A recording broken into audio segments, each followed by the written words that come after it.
Good morning students. मैं आपको आज के टॉपिक की व्हाट्सएप पे वीडियो सेंड कर रही हूँ। इसमें बेटा ध्यान से समझिएगा। जूम मीटिंग पे हमारा जो नेटवर्क की प्रॉब्लम आ रही थी उसी की वजह से मैं ये वीडियो बना रही हूँ। तो आज का हमारा टॉपिक है बेटा multiplication of A binomial and trinomial. हमने बाइनोमियल और ट्राइनोमियल की आज के टॉपिक में हम जो आज का हमारा क्लास है इसमें हम बाइनोमियल और ट्राइनोमियल की मल्टीप्लिकेशन सीखेंगे कैसे करते हैं। तो मैं आपके जो वर्कशीट 4 है उसका ये मैं फर्स्ट पार्ट ले रही हूँ। तो देखिए बेटा इसमें क्या है, x+3 और x²+2x-1 की हमने प्रोडक्ट करनी है बेटा, मल्टीप्लाई करनी है। प्रोडक्ट और मल्टीप्लाई तो सेम वर्ड ही है, सेम मीनिंग होता है उनका। तो इन दोनों की हमने प्रोडक्ट करनी है। तो इसमें देखिए बेटा कैसे करना है, ये बाइनोमियल टर्म है हमारे पास और ये हमारे पास क्या है, ट्राइनोमियल। तो x को हम इस पूरी टर्म के साथ प्रोडक्ट करेंगे, यहाँ पे ऐसे लिख लिया, और यहाँ पे +3 हमने यहाँ पे लिख लिया और इस टर्म के साथ हम मल्टीप्लाई करेंगे। उसके बाद बेटा देखिए इस x को x² के साथ मल्टीप्लाई करेंगे x³ और x को 2x के साथ हम मल्टीप्लाई करेंगे 2x²। x को -1 के साथ प्रोडक्ट किया -x, +3 को x² के साथ प्रोडक्ट किया 3x², 3 को 2x के साथ प्रोडक्ट किया +6x, 3 को -1 के साथ मल्टीप्लाई किया -3। अब देखिए बेटा यहाँ पे जो x³ है उसके जैसे कोई और टर्म नहीं है, तो x³ हम एज इट इज लिख देंगे। लेकिन यहाँ पे देखिए x² और यहाँ पे भी x² आपको दिखाई दे रहा है, ये लाइक टर्म्स है, मतलब इनके जो पीछे वेरिएबल्स है वो एक जैसे हैं। तो जिनके वेरिएबल्स एक जैसे होती हैं तो हम उनका क्या कर सकते हैं, एडिशन कर सकते हैं। उनके कॉफिशेंट्स के, ओनली कॉफिशेंट्स की होती है, ध्यान रखिएगा, 2 और 3। तो यहाँ पे भी बेटा पॉजिटिव साइन है, यहाँ पे भी पॉजिटिव साइन है, मतलब प्लस के साइन है दोनों। जब दोनों ही प्लस के साइन है तो इनके कॉफिशेंट्स की क्या हो जाएगी बेटा, एडिशन हो जाएगी। और जो पीछे ये x² है तो यहाँ पे x² ही रहेगा। कुछ स्टूडेंट्स कह रहे थे मैम x² और यहाँ के इनकी पावर्स की एडिशन नहीं होगी। बेटा पावर्स की एडिशन नहीं होती है। पावर्स की एडिशन कब होती है, जब हम उनकी मल्टीप्लाई करते हैं। तो यहाँ पे देखिए x और x वाले ये लाइक टर्म्स है, तो यहाँ पे x का कॉफिशिएंट माइनस, मतलब कुछ भी नहीं है, तो यहाँ पे हम 1 लिख लेंगे। मीन्स हमारे पास -1 और +6, जब इनको सॉल्व करेंगे तो हमारे पास आएगा +5 और उसके बाद -3। ठीक है बेटा, तो ये सम सॉल्व करके इसका ये आंसर आ गया। नेक्स्ट मैं इसी सम का 5th पार्ट करवा रही हूँ।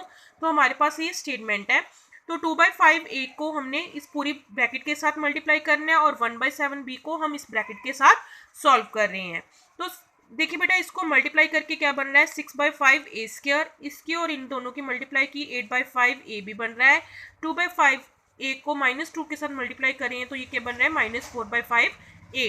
1/7 को 3a के साथ मल्टीप्लाई कर रही है तो यहाँ पे b भी है और a भी, यहाँ चाहे b a भी लिख सकते हो, a b भी लिख सकते हो। तो इसको प्रोडक्ट करके हमारे पास आया 3/7 a b, और इसके बाद इन दोनों की प्रोडक्ट की तो हमारे पास आया 4/7 b², और उसके बाद देखिए इन दोनों की प्रोडक्ट की तो हमारे पास आया -2/7 b। तो बेटा इसके बाद देखिए हमारे पास यहाँ पे a² जैसे और कोई टर्म नहीं है, तो हमने a² एज इट इज लिख लिया है। अब ab और ab वाली ये टर्म्स है तो हम इनकी क्या करेंगे बेटा, अब इन दोनों के आगे पॉजिटिव साइन है तो हम इन दोनों की एडिशन करेंगे। और उसके बाद ये सारी टर्म्स सिंगल सिंगल है, इनके जैसी और टर्म्स नहीं है, तो इनको हम एज इट इज लिख देंगे। अब बेटा देखिए कि यहाँ पे स्टूडेंट्स एक मिस्टेक करते हैं जो आप लोगों ने नहीं करनी है। स्टूडेंट्स क्या करते हैं, न्यूमिनेटर में न्यूमिनेटर ऐड कर देते हैं और डिनोमिनेटर में डिनोमिनेटर। लेकिन आपको 5th क्लास में सिखाया गया है कि आपने फ्रैक्शन को कैसे सॉल्व करना है, उनकी एडिशन कैसे करनी है। तो यहाँ पे बेटा मैं रफ वर्क में यहाँ पे मैंने बॉक्स बना के बताया हुआ है कि 5 और 7 का हमने एलसीएम लिया, हमारे पास क्या आ गया 35। अब आप छोटे बच्चे तो है नहीं कि मैं अब यहाँ पे पहले आपको एलसीएम फाइंड आउट करके दिखाऊंगी। अब ये आपको एलसीएम भी निकालना और मतलब पता होना चाहिए कि 5 और 7 का एलसीएम क्या होता है। तो 35 आ गया, इसको हम सॉल्व करेंगे। 5 को 35 के साथ, 35 को मीन्स 5 के साथ डिवाइड करेंगे, हमारे पास क्या आएगा 7। 8 को 7 के साथ मल्टीप्लाई किया 56। 7 और 35 को आपस में डिवाइड करेंगे तो 5 आएगा, 5 को 3 के साथ मल्टीप्लाई किया 15। तो आप इसको यहाँ पे इन दोनों का जो ए बी है कॉमन ऐसे बाहर भी लिख सकते हो, अगर ऐसे नहीं लिखना तो ए बी इन दोनों के साथ भी लिख सकते हो। तो इनको सॉल्व करके हमारे पास आया 71/3 35 A B -4/5 a + 47 b² -2/7 b। ये बाकी टर्म्स ऐसे ही आ गई हैं। उसके बाद देखिए बेटा जो सेकंड सम है, सेकंड सम में हमें ऐसे ही प्रोडक्ट करनी है और प्रोडक्ट करने के बाद अपना आंसर वेरीफाई करना है। तो मैं सेकंड का 4th सम मैं आपको सॉल्व करके दिखा रही हूँ कि कैसे आपने सॉल्व करना है। तो m² - 10m + 25 m - 5। तो बेटा यहाँ पे मैंने ये समझाया कि ये पीछे दिया हुआ है तो आपको इसके साथ प्रोडक्ट करना थोड़ा सा मुश्किल लगता है, तो आप 5 × 4 और 4 × 5 ऐसे आप लिख ही सकते हो, इंटरचेंज कर सकते हो। तो मैंने इस टर्म को आगे लिख दिया। तो m को आप इस पूरी टर्म के साथ मल्टीप्लाई करोगे, -5 को आप इस पूरी टर्म के साथ मल्टीप्लाई करोगे। तो यहाँ पे देखिए इनकी मल्टीप्लाई अब आपको करनी आती है, ये स्टेप मेरे को बताने की ज़रूरत नहीं है। लेकिन इसमें ये ध्यान रखना कि कल जैसे मैंने आपको सम्स में बताया था कि अगर आपने माइनस को पहले यहाँ पे मल्टीप्लाई नहीं करना, तो आप ओनली 5 के साथ मल्टीप्लाई करके यहाँ पे ब्रैकेट डाल के लिख सकते हो, और उसके बाद जो ब्रैकेट के अंदर टर्म्स हैं उनके साइन चेंज कर सकते हो। अगर आपको वैसा करना मुश्किल लग रहा है तो आप पहले ही इसी स्टेप में आप -5 के साथ, मतलब माइनस में साथ में लेके इन टर्म्स के साथ मल्टीप्लाई कर सकते हो।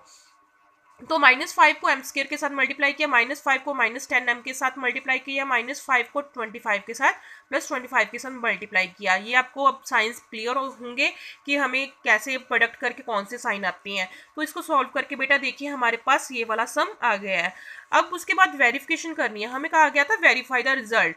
तो वेरिफिकेशन करनी है बेटा। वेरिफिकेशन में क्या है, आपने m² -10m + 25 m - 5, ठीक है बेटा। यहाँ पे जो LHS क्या होता है, left hand side. Left hand side में बेटा हमें जो स्टेटमेंट गिवन है, बुक में जो स्टेटमेंट गिवन है वो ही हमने लिखनी होती है। यहाँ पे मैंने ये लिख दी है, और हमें वैल्यू दी गई थी m की, हमने -2 पुट करनी है। तो हमने m की वैल्यू -2 पुट कर दी है। जहाँ जहाँ पे हमारे पास m था वहाँ पे मैंने -2 पुट कर दिया है। ये देखिए जहाँ जहाँ पे m था वहाँ पे मैंने -2 पुट कर दिया है, और m की जगह पे -2 -5, ठीक है। -5 एज इट इज था। अब देखिए -2 को 2 के साथ मल्टीप्लाई नहीं करना। कुछ स्टूडेंट करेंगे मैडम यहाँ पे आपने -4 नहीं लिखा है, शायद मैम ने गलत लिखा है। नहीं बेटा, यहाँ पे -2 का मतलब क्या है, -2 को हमने 2 टाइम्स लिख के उनकी प्रोडक्ट करनी है। तो -2 को 2 टाइम्स मल्टीप्लाई किया, 4 आएगा, और इन दोनों की प्रोडक्ट की 20, ये 25 एज इट इज आएगा। ये एक ब्रैकेट थी, मैंने इसको सॉल्व करके यहाँ पे लिख लिया। -2 एंड -5 को मैंने सॉल्व करके यहाँ पे मेरे पास आया -7। अब इन दोनों ब्रैकेट्स में देखिए बेटा, यहाँ पे 2 ब्रैकेट साइन में कोई साइन नहीं है, यहाँ पे 2 ब्रैकेट साइन में कोई साइन नहीं है, यहाँ पे 2 ब्रैकेट साइन में कोई साइन नहीं है। तो इट मीन्स इसमें क्या है बेटा, मल्टीप्लाई का साइन है। तो 49 और -7 का हमने मल्टीप्लाई किया, तो हमारे पास क्या है, -343। अब हम राइट हैंड साइड सॉल्व करेंगे। राइट हैंड साइड बेटा सॉल्व करने के लिए जो हमारे पास यहाँ पे आंसर आया या जो हमने फाइंड आउट किया है वो हम लिखेंगे, और इसमें m की जगह पे हमने -2 पुट करना है। जहाँ पे हमारे पास m है वहाँ पे मैंने -2 पुट कर दिया है, ठीक है बेटा। -2 को 3 टाइम्स हमने प्रोडक्ट किया, -8 -15, और m की जगह पे -2 का स्क्वायर क्या बन गया, 4।